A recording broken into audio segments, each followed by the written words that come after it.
বিজ্ঞান যুগ সপ্তম অধ্যায় শ্লোক নাম্বার 15। ন মাং দুষ্কৃতনো মুরা প্রপদ্যন্তে নরাধমা মায়া পরিতজ্ঞেনা আসুরং ভাবমাশ্রিতা।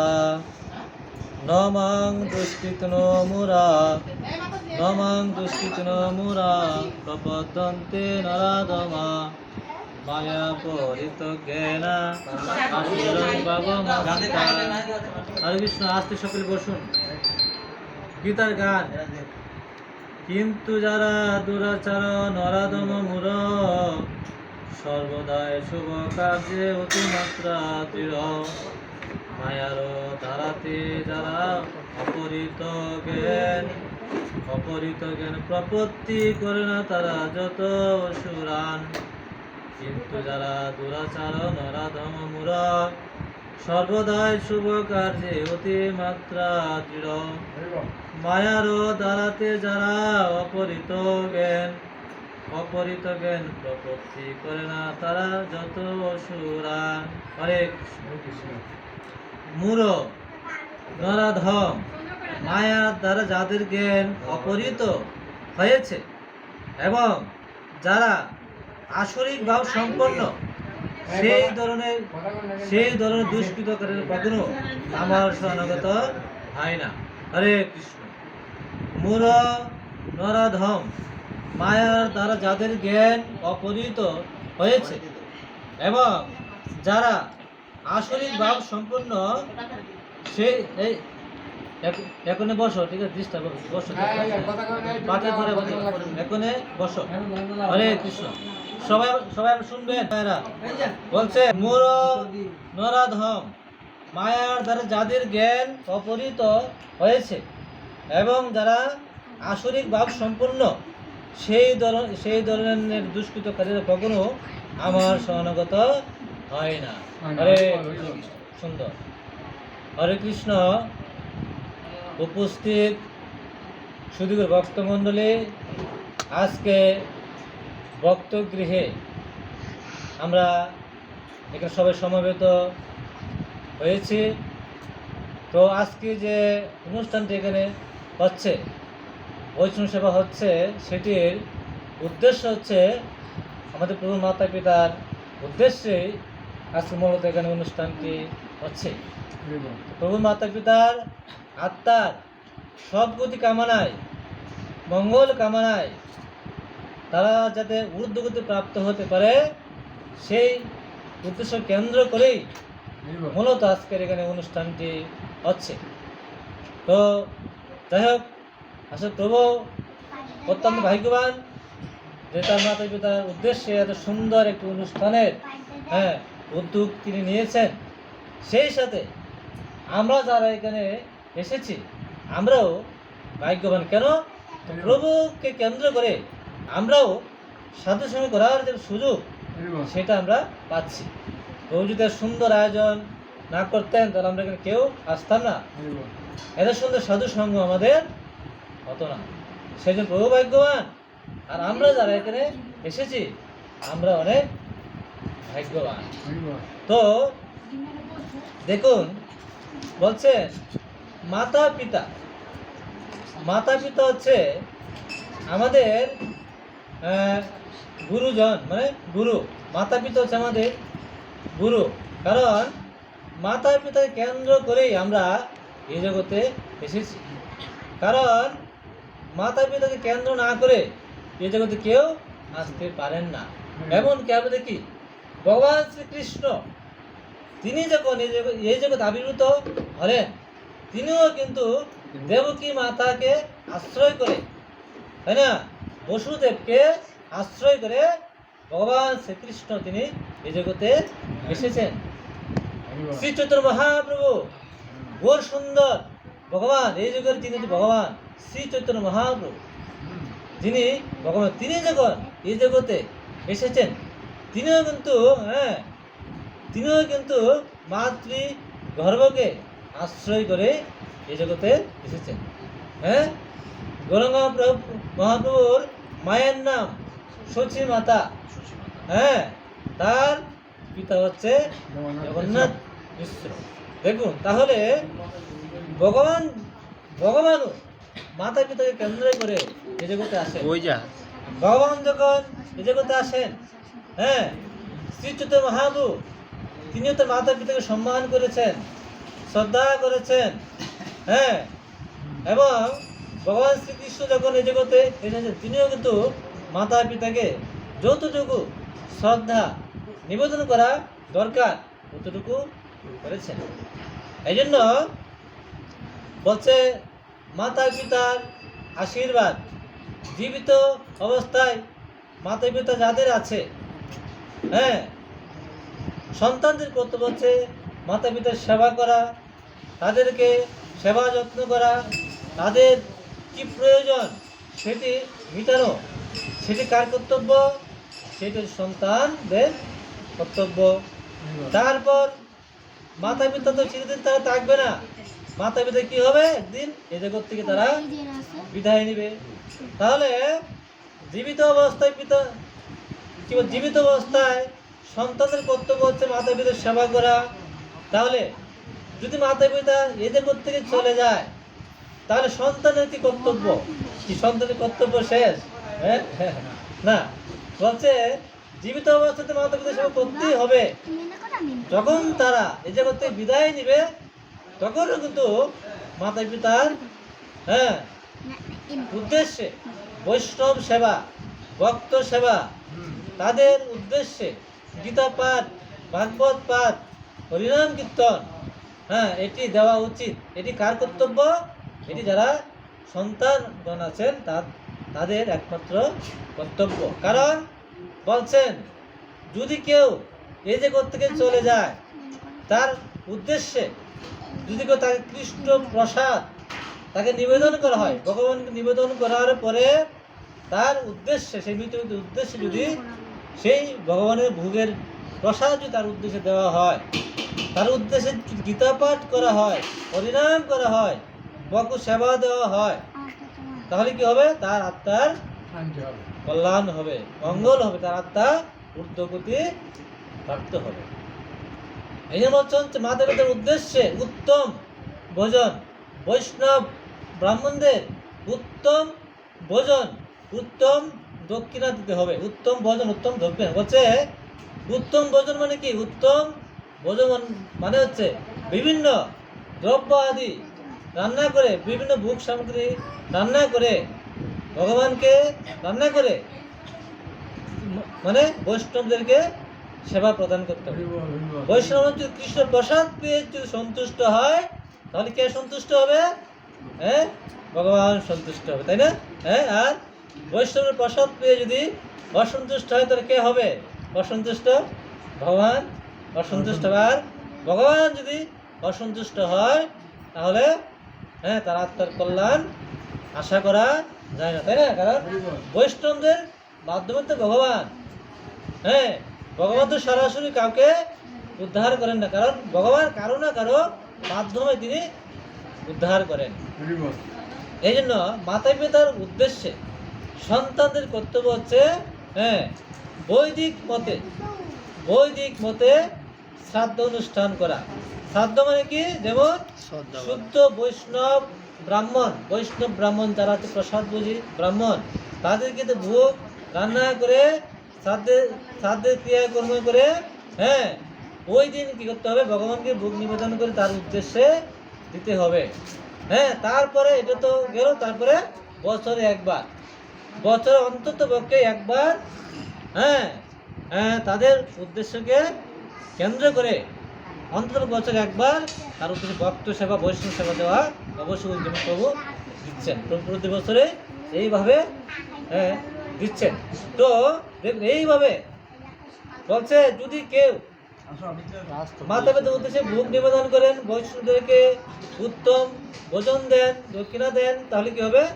বৈষ্ণবদের কৃপায়, বৈষ্ণবদের আশীর্বাদে, হ্যাঁ, মৃত ব্যক্তি আত্মা উদ্ধার প্রাপ্ত হবে, সে তার ঊর্ধ্বগতি লাভ হবে। দেখুন এই জন্য ভগবান যেহেতু আমাদেরকে এই জগতে পাঠিয়েছেন, আমাদের কিছু কর্তব্য আছে। সবাই আমরা একদিন মারা যাব, তাই না? এই জগতে কেউ আমরা থাকবো না, যেহেতু সকলে মারা যাব। তাহলে মারা যাওয়ার আগে আমাদের কিছু কর্তব্য আছে। যারা আমরা মানুষ, ভগবান যাদের মানুষ রূপে পাঠিয়েছেন, দৈব গুণ যাদেরকে দিয়েছেন, ভালো গুণ যাদেরকে দিয়েছেন, তাদের একমাত্র কর্তব্য হচ্ছে জীবিত অবস্থায় গোবিন্দের, রাধা গোবিন্দের ভজনা করা, রাধা কৃষ্ণের ভজনা করা। হ্যাঁ, যারা যারা দৈব গুণ সম্পূর্ণ, তারাই কি করবে? তারাই কিন্তু ভগবত আরাধনা করবে। আর যারা আসরিক গুণ, আসরিক গুণের যে মানুষ, তারা কিন্তু কখনো ভগবানের আরাধনা তারা করে না, কারণ তারা নিজেরাই নিজেদেরকে কি তারা ভগবান মনে করে। আমি হচ্ছি ভগবান। তাহলে যেমন হিরণ্যকশিপু, হিরণ্যকশিপু তিনি কি করতেন? নিজেকে কি মনে করতেন? আমি হচ্ছি ভগবান, আমার সমান এই জগতে আর কেউ নেই। ভগবান বলতে কেউ নেই, তোমরা সবাই আমার পূজা করো, আমার কথা সবার উঠতে হবে, বসতে হবে, আমি যেটা বলি সেটাই হবে। হ্যাঁ, মানে হিরণ্যকশিপু কিন্তু অসুর, আসরিক, মানে তার ভাব হচ্ছে এটা। রাবণ, রাবণ আসরিক, অসুর গুণ, মানে আমরা বলি অসুর বা আসরিক, তাই না? রাবণ কিন্তু এরকম। দেখুন, রাবণ ভগবান শ্রী রামচন্দ্রের সাথে, হ্যাঁ, রাবণ যুদ্ধ করেছেন, যুদ্ধ ঘোষণা।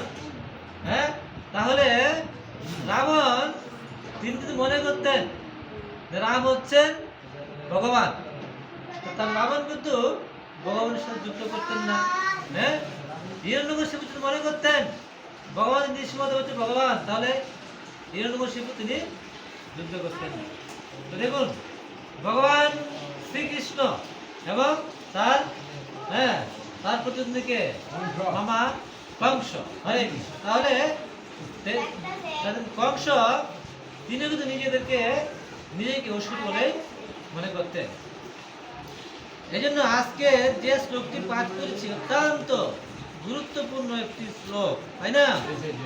এখানে হ্যাঁ হ্যাঁ এখানে ভগবান শ্রীকৃষ্ণ বলছেন কি বলছে? মূঢ় নরাধম মায়ার ধারা যাদের জ্ঞান আচ্ছাদিত, যাদের জ্ঞানটি আচ্ছাদিত, মূর্খ, হ্যাঁ, তো তারা আমাকে জানতে পারে না। মায়ের দ্বারা জ্ঞান আচ্ছাদিত। দেখুন, মায়েরা সবাই তো রান্না করেন না? রান্না করেন, তাই না?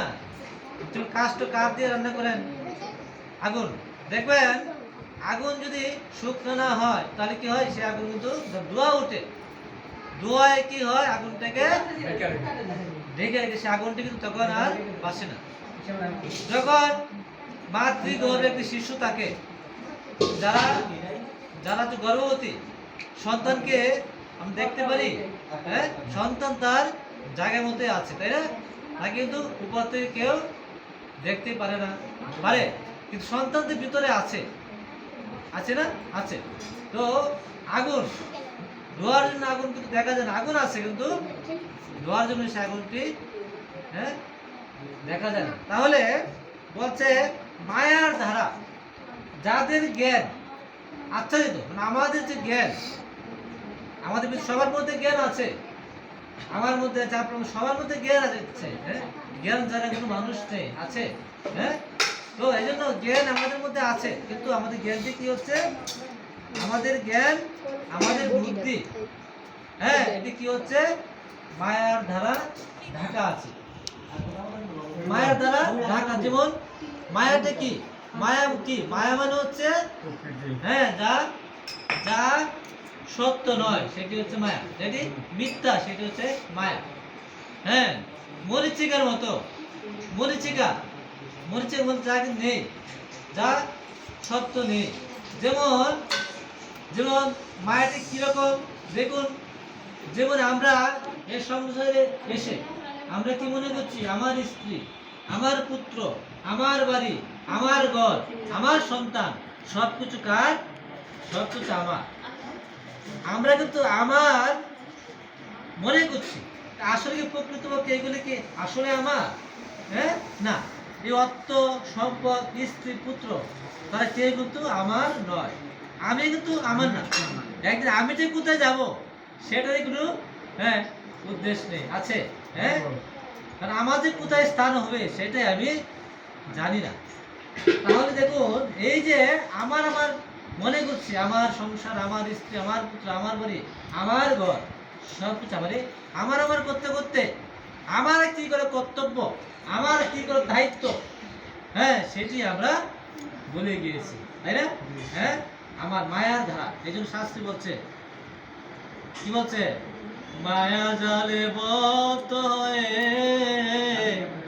আচমিছে কাজ লয়ে, এখন চেতন পে রাধা মাধব নাম বলরে গায় গৌরা মধুর সুরে। কি বলছে? মায়া জালে বদ্ধ হয়ে আচমিছে কাজ লয়ে, মানে মায়ার জালে সকলে আমরা বদ্ধ, তাই না? তাহলে এই স্ত্রী পুত্র সংসারের মোহে, মায়া মোহ এতইটা আমরা আবদ্ধ, সংসারের প্রতি, স্ত্রীর প্রতি, সন্তানের প্রতি এতটাই আমরা আসক্ত, হ্যাঁ এতটাই তাদেরকে আমরা ভালোবাসি, এতটাই এর প্রতি ধাবিত, হ্যাঁ আমরা স্বয়ং তাদের প্রতি ধাবিত হওয়ার ফলে কি হচ্ছে? স্বয়ং পরমেশ্বর ভগবান শ্রীকৃষ্ণকে আমরা ভুলে গিয়েছি। মানে ভগবানের সাথে কি সম্পর্ক, সেই সম্পর্ক আমরা বিচ্ছিন্ন করে দিয়েছি। দেখুন বলছে কেউ যদি কাউকে ত্যায্য করে তো তার সাথে তার কি থাকে না? সম্পর্ক থাকে না। তাহলে ভগবানের সাথে কি হয়েছে আমাদের? ত্যায্য মানে কি? মানে ভগবান আছে, ভগবানের সাথে আমাদের কি সম্পর্কটা কি? বলছেন আমরা হচ্ছি ভগবানের অনুসদৃশ অংশ, আমরা হচ্ছি ভগবানের অংশ, মানে ভগবান থেকে কিন্তু আমরা আলাদা না, আমরা ভগবানের অংশ। যেমন আমার হাত, হাত কি? হাত হচ্ছে দেহেরই একটা অংশ, হাত, তাই না? হাত কি আলাদা? যখন হাতটিকে আলাদা করা হবে তখন সেটা হচ্ছে আলাদা। আমার চোখ, চোখ কিন্তু দেহের একটা অংশ, অংশ না? হ্যাঁ, মাথা দেহের একটা অংশ, হ্যাঁ এই জন্য সমস্ত দেহটি হচ্ছে একটা অংশ। বলছে এরকম আমরা যদি একটি অংশকে হাত থেকে যদি আলাদা করে ফেলি তাহলে কি হয় না? দেহের সাথে তার কোনো সম্পর্ক নেই। তাহলে আমরা কি করছি? ভগবানের অংশকে, ভগবানের অংশ হচ্ছে জীব, মানে আমরা হচ্ছে ভগবানের অংশ, মানে আত্মা। আমরা কি করেছি? এ মায়া জালে আবদ্ধ হয়ে, মায়া মোহে আবদ্ধ হয়ে আমরা কি করেছি? হ্যাঁ, ভগবানের সাথে যে সম্পর্ক এখন আমাদের নেই, আমরা এখন সম্পর্ক বিচ্ছিন্ন করে দিয়েছি। হ্যাঁ, সেই জন্য বলছে যে আমরা আমাদের যারা এখানে বলছে যারা জ্ঞানী, যারা ভক্ত, যারা আবার তারা কি করবেন? তারা কিভাবে ভগবানের সাথে সম্পর্ক স্থাপন করা যায়, কিভাবে সম্পর্কটা গভীর করা যায়, এই চেষ্টার মধ্যে করা উচিত। মানে যারা বুদ্ধিমান, তাই না? যারা বুদ্ধিমান তারা করবেন এই কাজ, যে না যেহেতু ভগবানকে ভুলে গিয়েছি, তার সাথে সম্পর্ক নেই, এবং কিভাবে তাকে হ্যাঁ আমাদের অন্তর্গ করে নেওয়া যায়, তাকে বেশি ভালোবাসা যায়, তাকে কাছে টেনে নেওয়া যায়, তাই না? ভগবানকে কিভাবে আমাদের মনে মানুষ করতে পারি, কিভাবে তাকে বেশি ভালোবাসতে পারি, তার সাথে আমাদের মানে সম্পর্ক কিভাবে গভীর হয়, এই চেষ্টা যারা করেন তারাই হচ্ছে ভগবানের ভক্ত। মানে তারাই হচ্ছে ভগবানের ভক্ত, মানে তার সাথে কিভাবে সম্পর্কটা গভীর করা যায়, তাই না? হ্যাঁ, তাহলে সম্পর্ক গভীর করতে হলে কি দরকার আমাদের? ধরুন ভগবানের এই যে সুন্দর কথা বলতে, তাই না? দেখুন ভগবান সুন্দর, বৈষ্ণব, বৈষ্ণবতা আছে। তাহলে বলছেন আমাদের ভগবানের সাথে সম্পর্ক যদি গভীর করতে চায় তাহলে কিভাবে সেটা সম্ভব?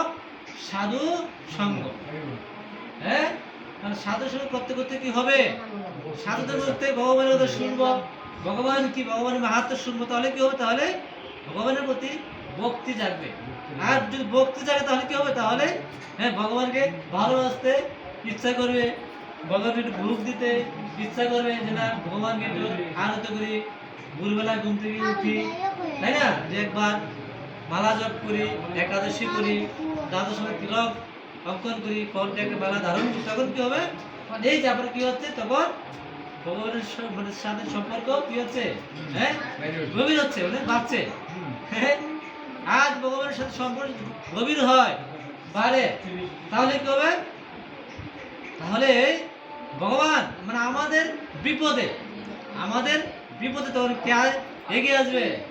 হ্যাঁ, ভগবান এগিয়ে আসবে। দেখবেন, ধরুন প্রভুর সাথে আমার সম্পর্ক অত্যন্ত মানে গভীর, খুব ভালো সম্পর্ক, তাই না?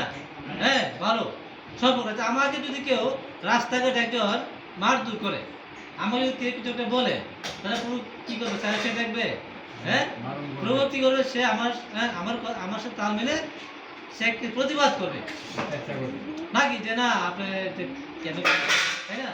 কারণ তার সাথে আমার কি আছে, অত্যন্ত একটা সম্পর্ক আছে। আমার কোন বিপদ হলে, দুর্ঘটনা হলে, সাথের লোক, পাশের লোক, যিনি আমার অন্তরঙ্গ, তিনি কি হবে? তিনি আমার এগিয়ে আসবে। যেমন সংসারে যারা আছে, স্ত্রী, পুত্র, ভাই বোন, আমরা একে অপরকে আমরা কি মনে করি? একে অপরকে মনে করি সবাই হচ্ছে আমার মানে আমাদের মানে আপন জন। আপন মনে করেন, আপনার সন্তানকে আপনি কি মনে করেন? আপন। স্বামীকে কি মনে করেন? আপন, তাই না? আপনার ভাই, তাদের কি মনে করেন? আপন মনে করেন। হ্যাঁ, আপনার বিপদে তারা কি আসবে? এগিয়ে আসবে, আসবে না? তাহলে ভগবানকে যদি আমরা আপন করে নিতে পারি, যেমন সাধারণ একটা উদাহরণ, আপনার বিপদে, অসুখে বিসুখে আপনার সন্তান যদি আপনার পাশে থাকতে পারে, আগায় আসতে পারে, আপনার জীবন দিতে পারে, তাহলে ভগবানকে যদি আমরা আপন করে নেই, ভগবান কি আমার পাশে দাঁড়াবে না? হ্যাঁ, ধরি সবাই গুলোতে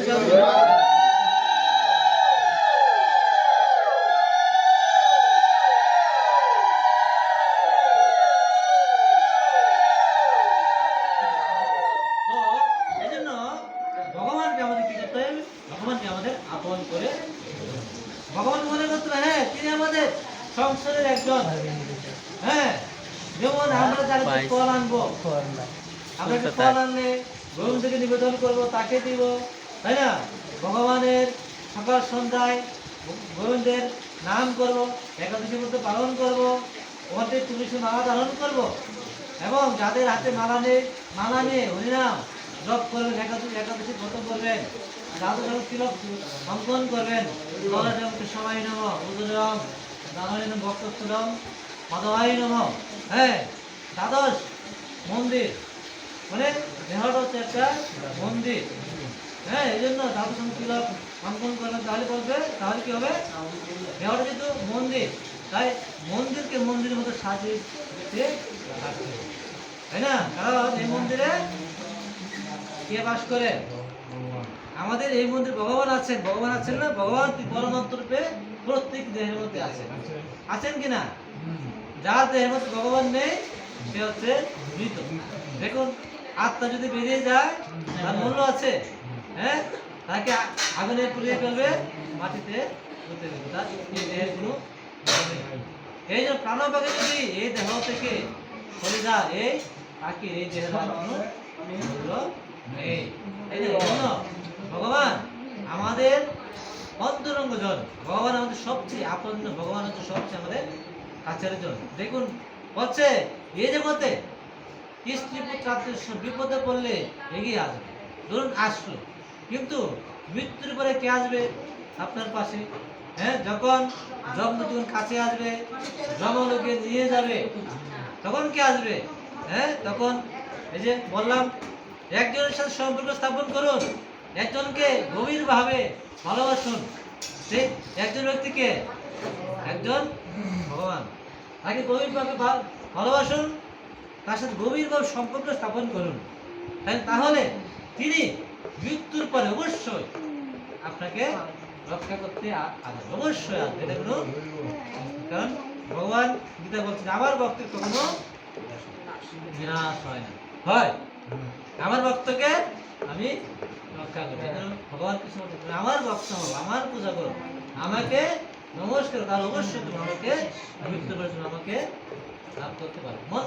মদ ভক্ত মদ জাজিমাম নমস্কার। হ্যাঁ, আমার ভক্ত আমার পূজা করো, অবশ্যই মৃত্যু পর্যন্ত আমাকে লাভ করতে পারে। এতে কাংশকল পুঞ্চ কৃষ্ণস্তু ভগবান স্বয়ং ইন্দ্রি বিকুলং লোকং লয়ন্তি। এই জন্য হ্যাঁ, ভগবান শ্রীকৃষ্ণ হচ্ছে সমস্ত অবতারের অবতারী। ভগবান শ্রীকৃষ্ণ তিনি হচ্ছে সমস্ত অবতারদের অবতার, মানে তার থেকে সমস্ত অবতারের কি হয় সৃষ্টি হয়। অবতার বলে ভগবানের অসংখ্য অবতার, ভগবান কৃষ্ণ থেকে সময় অবস্থার সৃষ্টি হয়। এই জন্য আমাদের উচিত হচ্ছে ভগবানের সাথে কি করা, গভীর সম্পর্ক স্থাপন করা এবং নিজেকে শুদ্ধ করা। বৈষ্ণব ব্রাহ্মণদের সেবা করুন। গৃহস্থের ধর্ম কি? শ্রী চৈতন্য মহাপ্রভু বলছেন, গৌরাঙ্গ মহাপ্রভু কি বলছেন, নামে রুচি জীবে দয়া বৈষ্ণব সেবন ইহা হচ্ছে ধর্ম আর নাই। হ্যাঁ, হচ্ছে এই যুগে গৃহস্থদের প্রধান ধর্ম হচ্ছে বৈষ্ণব সেবা। তাহলে বৈষ্ণবকে, তাই না, বৈষ্ণবকে বলছে সব সময় ভগবানকে যারা স্মরণ করেন, ভগবানের কথা যারা চিন্তা করেন, ভগবানকে যারা সব সময় ভোগ নিবেদন করেন, সব সময় যারা কৃষ্ণ চিন্তা নিয়ে ব্যস্ত থাকেন, তাই না, ভগবান তার অন্য কিছু কথা বলেন না, অন্য কিছু চিন্তা করেন, অন্য কিছু ভাবেন না, তারা হচ্ছে ভগবান শুদ্ধ বৈষ্ণব। তাদেরকে সেবা করলে কি হবে, তাদের গৃহে আসলে কি হবে, দেখো তাদের পরশে, বৈষ্ণবদের পরশে কি হবে, এই গৃহের মানুষ কি হবে, তারাও বৈষ্ণব পরিণত হবে। এর সঙ্গে যারা আসবে সকলে বৈষ্ণব পরিণত বলতে শুদ্ধ বৈষ্ণব, শুদ্ধ ভাবে ভগবানের যারা সেবা করছে, যেমন যারা পান খান না, বিড়ি খান না, সিগারেট খান না, ভগবানকে নিবেদন করে সবসময় তারা কৃষ্ণ প্রসাদ পায়। সবসময় যারা কৃষ্ণ চিন্তা করে তারা হচ্ছে বৈষ্ণব বা তারা হচ্ছে শুদ্ধ ব্রাহ্মণ। বৈষ্ণবী হচ্ছে ব্রাহ্মণ, তো তারা জ্ঞান প্রতিষ্ঠা প্রাপ্ত হয়, তাই না। এই জন্য ব্রাহ্মণ বংশগত ব্রাহ্মণ হলে শুধু ব্রাহ্মণ হয় না। হ্যাঁ, ভগবান গীতা বলছে গুণ এবং কর্ম অনুসারে সে গুণ কর্ম বিভাগ। গীতার কথা যে গুণ এবং কর্ম, যদি যেমন ডাক্তারের ছেলে ডাক্তার হয়েছেন, প্রভু হচ্ছে একজন ডাক্তার, ডাক্তারের বাবা, তাই না। এখন প্রভু ডাক্তারি পড়াশোনা করে ডাক্তারি শিখে ডাক্তার হয়েছে। এখন প্রভু সন্তান যদি ডাক্তার না হয়, ইঞ্জিনিয়ার হয়, তাহলে নাকি অন্য কিছু হয়, ডাক্তারের ছেলে ডাক্তারই হবে এরকম কোন নিয়ম আছে? হ্যাঁ, না, এরকম কোনো নিয়ম নেই। ব্রাহ্মণের ছেলে যে ব্রাহ্মণই হবে এরকম কোনো নিয়ম নেই, সে অন্য কিছু হতে পারে, তাই না। তা বলছে তার ভিতরে যদি ভগবানের প্রতি ভক্তি না থাকে, গলায় তুলসী মালা না থাকে, হরিনাম না করে, একাদশী না করে, ভগবানকে নিবেদন না করে, তাহলে তার মানে ব্রাহ্মণের এই জন্য বৈষ্ণব হোক ব্রাহ্মণ হোক, হ্যাঁ, অবশ্যই তার মধ্যে বৈষ্ণবীয় যে গুণগুলি তার ভিতরে রাখতে হবে। তাদের তিলক করতে হবে, ঘটে মালা ধারণ করতে হবে, একাদশী করতে হবে, হ্যাঁ, ভগবানকে নিবেদন করতে হবে, তাহলে সে কি হবে, তাহলে সে বৈষ্ণব বা সে ব্রাহ্মণ হবে, তাই না। আর সেই বৈষ্ণব ব্রাহ্মণদের যদি আপনারা যদি কাজ করান, তাই না, মাঙ্গলিক কাজ, তাহলে কি হবে, সেটি মঙ্গল হবে।